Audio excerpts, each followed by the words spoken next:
तो नमस्कार। A N Ambe home science classes में आप सभी का स्वागत है। तो आज का हमारा टॉपिक है टेक्सटाइल। टेक्सटाइल से संबंधित कुछ वीडियो मैं पहले ही डाल चुकी हूँ। कपास, लिनन और वस्त्र विज्ञान का परिचय। तो आप लोग अगर नहीं देखी हैं तो वो वीडियो आप लोग देख लीजिए, क्योंकि ये जो टेक्सटाइल है वो टीजीटी, पीजीटी, एलटी ग्रेड और कक्षा 10 की बोर्ड परीक्षा में इससे प्रश्न पूछे जाते हैं। तो बहुत ही महत्वपूर्ण टॉपिक है और हम सभी को तो इन सब ये टेक्सटाइल के बारे में, वस्त्र विज्ञान के बारे में जानना बहुत ही ज़रूरी है, क्योंकि हम सभी वस्त्र पहनते हैं। तो वस्त्रों के बारे में हमें जानकारी तो होनी चाहिए ना, क्योंकि हमारा विषय ही है गृह विज्ञान और गृह विज्ञान में ये सब चीज़ें आती हैं। तो इन सब चीज़ों के बारे में जानकारी रखना भी जरूरी है। तो चलिए, आज का हमारा टॉपिक है जूट। जूट प्राचीन काल से ही जूट की खेती भारत एवं बांग्लादेश में होती आ रही है। बांग्लादेश से प्राप्त जूट उत्तम श्रेणी एवं उच्च कोटि का होता है। जूट उत्पादन में बांग्लादेश प्रथम स्थान पर। विश्व में 85% तक जूट की आपूर्ति केवल बांग्लादेश करता है। तो आप सबको समझ में आ गया, जूट के लिए प्रथम स्थान किसका है? बांग्लादेश का। और यहाँ पे कितना प्रतिशत जूट की आपूर्ति होती है? तो 85%। जूट की खेती उष्ण एवं नम वातावरण में होता है, इसके लिए पानी भी आवश्यक होता है। जूट का पौधा 1 वर्षीय होता है। इसके पौधे की लंबाई 6 से 12 फीट तक होती है। इससे कुछ महत्वपूर्ण प्रश्न मैं लेके आई हूँ जूट से संबंधित। जूट टॉपिक से कौन कौन से प्रश्न बन सकते हैं? तो पहला प्रश्न है, जूट के रेशे प्राप्त होते हैं किससे? तने से। दूसरा प्रश्न है, जूट के रेशे छूने पर कैसे होते हैं? चिकने एवं कड़कीले होते हैं। तीसरा प्रश्न है, जूट का सर्वाधिक उत्पादन होता है बांग्लादेश में। चौथा है, जूट का रेशा संश्लेषित रेशा है। पांचवा है, जूट के रेशे पर कैसा दिखता, किसका प्रभाव पड़ता है? तो सूक्ष्म जीवों पर प्रभाव पड़ता है। जूट के रेशे पर सूक्ष्म जीवों का प्रभाव पड़ता है। तो जूट से संबंधित जो प्रश्न आने की संभावना है वो मैं बता दी हूँ। तो उसी में हमारा नेक्स्ट टॉपिक है ऊन। जानत्व रेशा यानी जंतुओं से प्राप्त होने वाला रेशा क्या है? ऊन है। तो ऊन के बारे में आप लोगों को कुछ चीजें बता रही हूँ। मैं इसीलिए लिखकर बताती हूँ, क्योंकि कोई भी चीज के बारे में एक कहानी पढ़ने से हमें उस टॉपिक के बारे में अच्छी जानकारी मिल जाती है। प्रश्न तो बन ही जाते हैं, कहानी पढ़ने से बहुत सारे प्रश्न बन जाते हैं, लेकिन अगर किसी भी टॉपिक को हम उसके जड़ से जानने की कोशिश करते हैं तो हमें वो टॉपिक बहुत ही अच्छे से समझ में आ जाता है।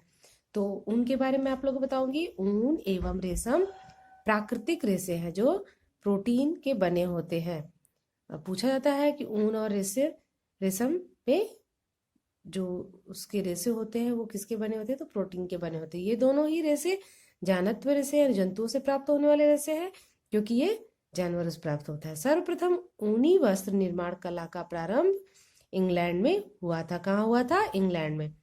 ऊनी वस्त्र अपनी सुंदरता, श्रेष्ठता, कोमलता, बारीकी, गर्माहट एवं आकर्षण के लिए विश्व भर में प्रसिद्ध थे। ऐतिहासिक साक्ष्यों से यह प्रमाणित होता है कि मेसोपोटामिया ही ऊन वस्त्र निर्माण का जन्म स्थान है। 13वीं शताब्दी तक स्पेन में ऊन उत्पादन का कार्य होने लगा। यहाँ का ऊन मैरिनो ऊन के नाम से प्रसिद्ध था। किस नाम से? मैरिनो ऊन से। America, Africa, New Zealand, Britain, Australia, Bharat आदि देश ऊनी वस्त्रों के मुख्य उत्पादक केंद्र है। ऊन की प्राप्ति मुख्यतः भेड़ों से होती है, परंतु कुछ जानवर ऐसे हैं जिनके बालों से भी ऊन बनाए जाते हैं, जैसे ऊंट, खरगोश, हिरण, बकरी, मृग, लोमड़ी आदि। विक्यूना एक दुर्लभ ऊंट जाति का जानवर है जिसके बालों से विशाल विश्व का सबसे महंगा कोट बनता है। इसे मिल्क कोट के नाम से जाना जाता है। पहला है अंगोरा बकरी। यह एक प्रकार की बकरी है जिसके बालों से ऊनी रेशे प्राप्त किए जाते हैं। अंगोरा बकरी अंगोरा कहलाती है। इसके बालों को मोहेर के नाम से जाना जाता है। दूसरा है कश्मीरी बकरी। कश्मीरी बकरी के बालों से उत्कृष्ट श्रेणी के ऊनी वस्त्र बनते हैं। तीसरा है विक्यूना। विक्यूना ऊंट जाति का एक दुर्लभ जानवर है। इसके बाल अत्यंत सूक्ष्म, कोमल, फिसलने वाले, चमकदार एवं बारीक होते हैं। इसका रंग क्रीम, हल्का भूरा अथवा भूरा होता है। इसके बालों से सबसे महंगा कोट मिल्क कोट बनता है।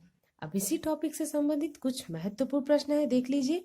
पहला है, ऊन के रेशे बने होते हैं, किसके बने होते हैं? प्रोटीन के। दूसरा है, सर्वप्रथम ऊनी वस्त्र निर्माण कला का प्रारंभ हुआ था, कहाँ से हुआ था? इंग्लैंड में। तीसरा प्रश्न है, विश्व का सबसे महंगा कोट बनता है किसका? विक्यूना के बालों से। चौथा है, लांबा ऊंट जाति का पशु है, इसके बालों से ऊन प्राप्त होते हैं। यह पाया जाता है अमेरिका में। पांचवा प्रश्न है, अल्पाका एवं विक्यूना पाया जाता है कहाँ पर? पेरू में।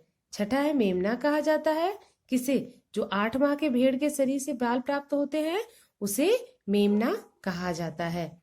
सातवां है, होगेट ऊन कहाँ पाया जाता है? तो ये 12 से 14 माह के भेड़ के शरीर से प्राप्त बाल को कहते हैं। आठवां है, हेगलॉक ऊनी ऊन होता है, क्या होता है? निम्नतम श्रेणी का। नौवां है, मेरिनो ऊन है प्रथम श्रेणी का ऊन। 10वां है, वर्स्टेड वस्त्र तैयार किए जाते हैं किससे? लंबे ऊनी रेशे से। 11वां है, कार्बोनाइजिंग प्रक्रिया में ऊनी रेशे की सफाई की जाती है किससे? H2SO4 के घोल में। तो ये थे आपके टेक्सटाइल से संबंधित कुछ महत्वपूर्ण प्रश्न। नेक्स्ट वीडियो में मैं टेक्सटाइल से ही संबंधित कुछ और भी प्रश्न लेके आऊँगी। तो आप सभी लोग ध्यान से पढ़िए, मन लगाकर पढ़िए।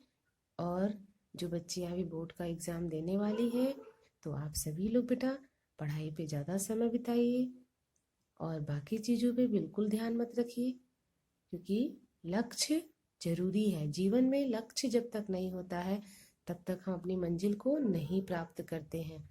तो जिंदगी में लक्ष्य का होना बहुत ज़रूरी है।